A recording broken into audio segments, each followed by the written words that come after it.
everybody, it's Chris here. I mean, top 5 characters that I think should be in the DLC. They will be in the DLC. Some of them anyway. Say what? Who should be in the DLC. They will be in the DLC. You gonna force them? We got Dragon Ball FighterZ coming out here real soon. I'm hyped about it. Super ultra fan. I've been watching it since when I was a little kid in Japan. But I thought I'd share with you guys my Dragon Ball FighterZ DLC wish list countdown. And away we go! To kick the countdown off, number 5 is Ubu. Or Oob. He'd be an exceptional character. He's powerful. I mean, he can go toe to toe with Goku.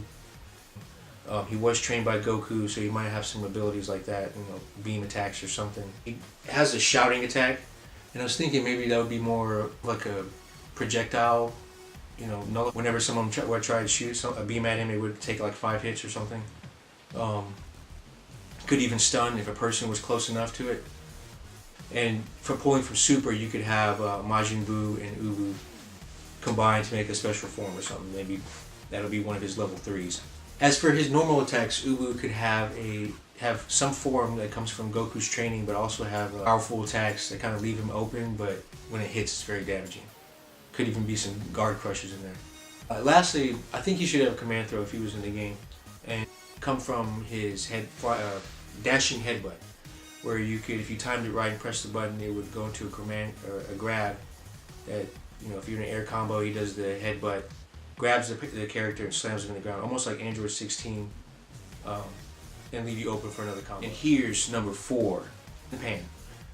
She had her limelight in GT. That was cool. She was a good side character. In this game, I want to see her a different version, not the GT version, something that resembles what she's gonna become. But, you know, make her almost the same age as Goten. She wants to fight. She's scrappy. As character-wise, I can see her almost like Teen Gohan a little bit. You know, with the fast movement, hard to hit. I can't see her with too many gimmicks. She'd probably be a very straightforward character, but it'd just be cool to see her, the animations they could do for her. Maybe we're gonna have her key attacks, her Kamehamehas, you know, all that stuff. Barrages of punches. I mean, she's gonna hit hard. She's probably gonna take damage easily.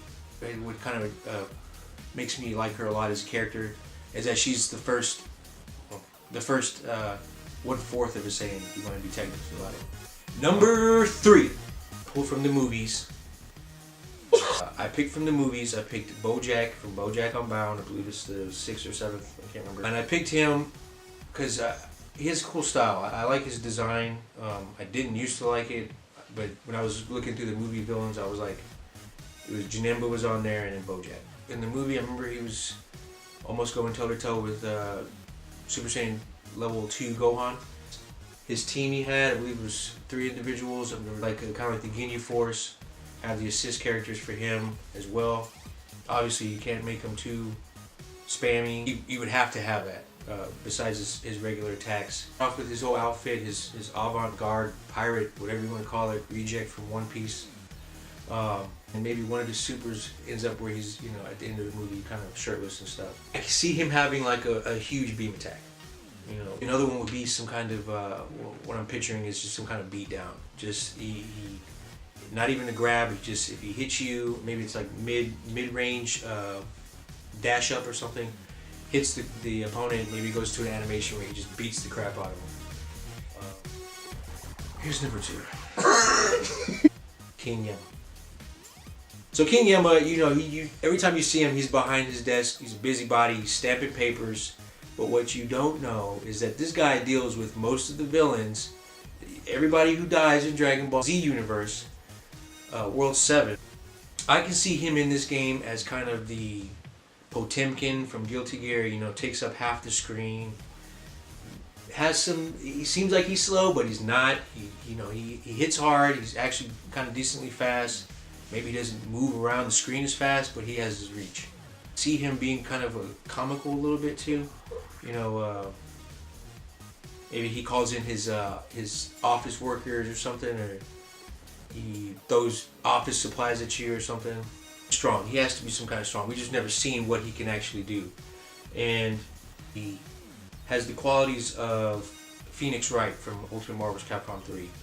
You can see he'll go to animation of them going on a snake way, or he throws him off into to hell or something.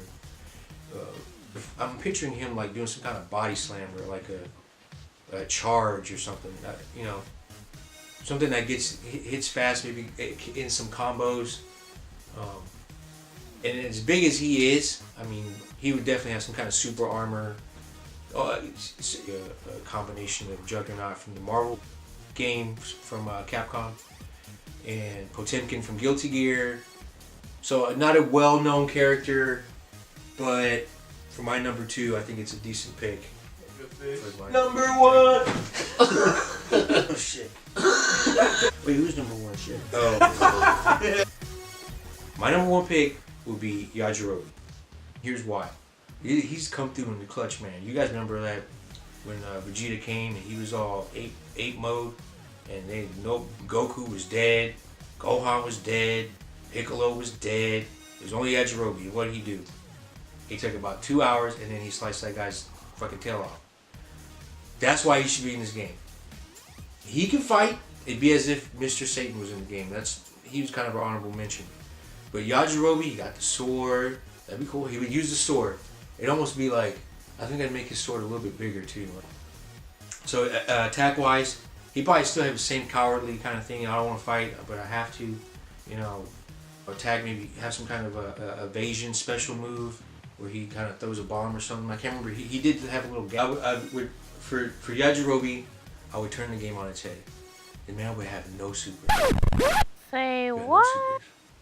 It's like, huh? Wait, what? There's no supers. I'm not playing with that motherfucker. Okay, so he would have supers. He would have a Sensu Beam. So, you know, but he'd be a level 3, obviously. And it'd probably only, you know, give him about half his life back. But, no. He's the guy that people make fun of, but he's actually, like I said, he comes through in the clutch. He actually helps out despite his cowardice. For a joke character in the game, I don't think that's that's not a bad pick for someone who could probably be, you know, I'm not gonna say he's in top tier or something, but you know, you never know. There's a lot of things I was thinking about throughout this whole list is animation. Like, I want to see the animations of these characters. And Yajirobe, I could totally see actually kind of being kind of flashy with the sword and all. Alright, so that concludes my Dragon Ball FighterZ DLC wish list countdown extravaganza. Thanks for coming through this journey with me. Hope you enjoyed the list. Hope it gave you some insight. Hope you provide some insight yourself. Think about, you know, what are these DLC characters you would like to see in the game. I'm sure Bandai Namco would like to hear your thoughts and put it in the trash. You can put anybody from Dragon Ball FighterZ in this game. I was even thinking of Tobal number 1, one of Akira Toriyama's other ventures. That's a fighting game. Yeah, somebody coming in there, that could happen. You never know. Could be the sequel. Dragon Quest, Blue Dragon. You might even have One Piece. You know? Leave some comments, like us, hit that subscribe button, hit the bell, tell your friends, pass it on.